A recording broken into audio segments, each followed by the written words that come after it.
An intense debate is underway over the benefits and drawbacks of human microchips. They're already used to identify ranch animals and pets. But the practice of implanting chips in people is also on the rise. Those who embrace the idea say they see it as a way to take back control of their personal data. But others are worried about how that data could be used. Special correspondent Malcolm Brabant reports from southern England as part of our Breakthrough series on the leading edge of science, technology, and medicine. I don't want to live a normal life. I want to live an exceptional life, and I want to try things and do things that perhaps others in my situation have never done. Meet Alex Lewis, interior designer, businessman, adventurer and motivational speaker. We were just an ordinary family. Me, Lucy and our son Sam. Then, just over 2 years ago, I caught a common cold. It was to change the course of my life overnight. I'm in this condition thanks to an incredibly rare case of strep A, and it led to toxic shock syndrome, septicemia, and subsequently sepsis. I lost all 4 limbs within about 6 or 7 months. Alex is a pathfinder for those with serious medical conditions. In the remains of each arm, a microchip has been implanted. One is to hold medical information, the other for a chore the able-bodied take for granted. For me, as a prosthetic user, one of the most fiddly things is keys. Keys are a nightmare for us. And the microchip, when looking into it, we realised quite quickly that it could save a lot of time. So for me, it was going to be beneficial for that. I could lose 15 minutes trying to get in my front door. I could lose 10 minutes trying to get out of my back door. And now all that's been saved. These microchips use a system called near-field communication. It's exactly the same sort of technology used in contactless debit and credit cards. Like the bank cards, the chip's information can be scanned, but it cannot transmit. Once banking security has been configured, developers believe consumers will soon be free to spend with the implant. A British railway ticket, but it's much different in Sweden, a country supposedly leading the microchip revolution. On Sweden's high-speed rail lines for the past 18 months, implanted passengers have put their travel payment on the chip.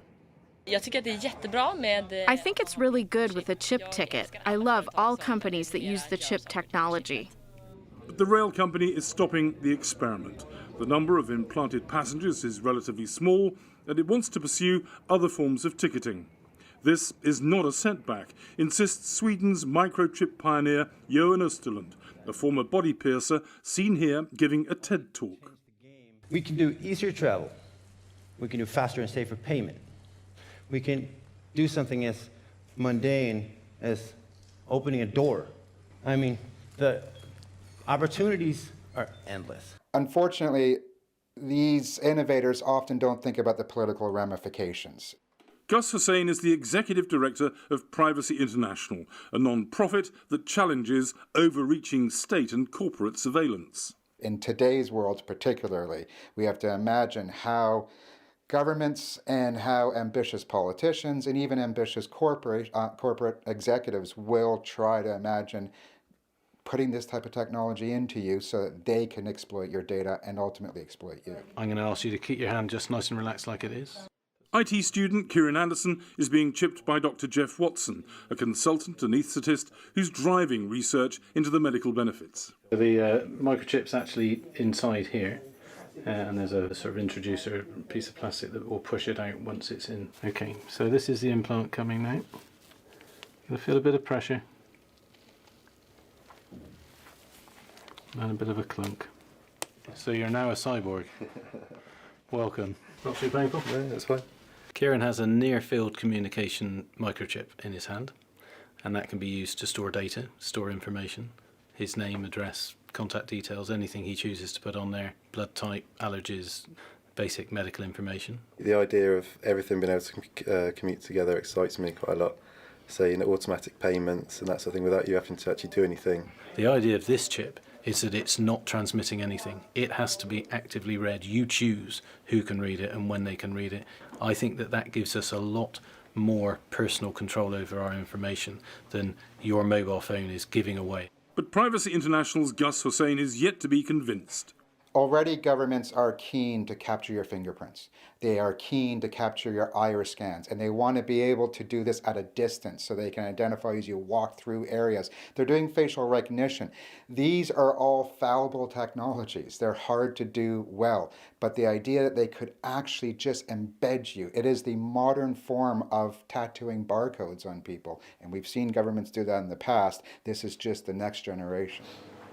Stephen Northern, the co-owner of the British implant company, believes those fears are exaggerated. So I've been compared to Hitler before for microchipping people. It's been commented, but I mean, I can't really see the connection personally. I can understand people have very strong views. There's big ethical arguments around microchipping people, but currently it's by choice. No one is enforcing you have to be microchipped. If that happens, completely different ball game and lots more arguments to be had around it. Eddie Curry favours using chips to replace keys at his weekly newspaper on England's southern coast. He fears the publication is at risk in the changing global media market and wants to attract new income by turning the company into a hub for digital innovators. I'm well aware that this technology could be used for all sorts of sinister things, but for us here, we're an ethical firm. We don't envisage doing anything more than that, and we wouldn't force anybody to have one because we can understand they may be reticent about it.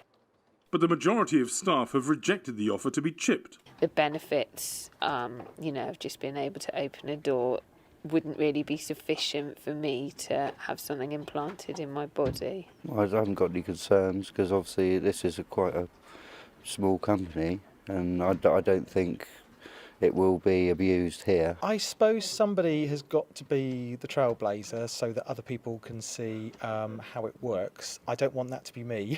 Jeff Watson sees huge potential, especially in the medical field, for those with illnesses such as diabetes. Take a diabetic who collapses in the street and people don't know what to do. By the time the ambulance has arrived and worked things out, it may take hours before they're properly treated.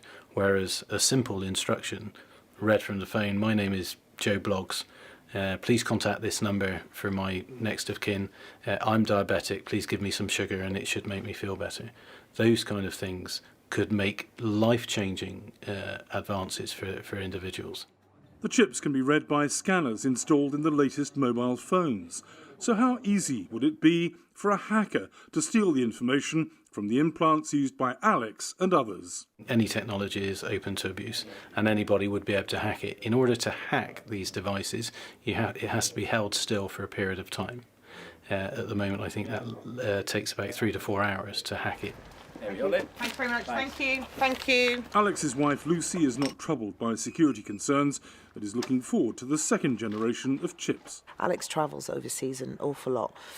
Before he goes overseas, I have to do this whole packaging of medication, what medication he's on, and passports. I'm always worried about who has his passport. And so all of those things, it will eventually come into its own that he'll be able to use all of that information without me worrying about where it is or who it's with. At present, Alex Lewis relies on a driver, but he hopes the next breed of implants will put him behind the wheel.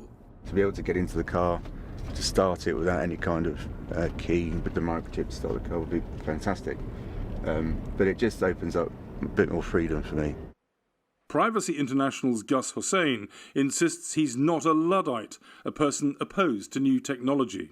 Every technology that comes along has to be treated with complete suspicion until we're able to sort out the ethical barriers around our actions.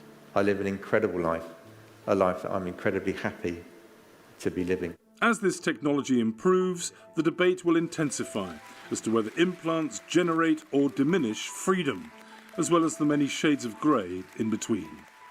For the PBS NewsHour, I'm Malcolm Brabant in southern England.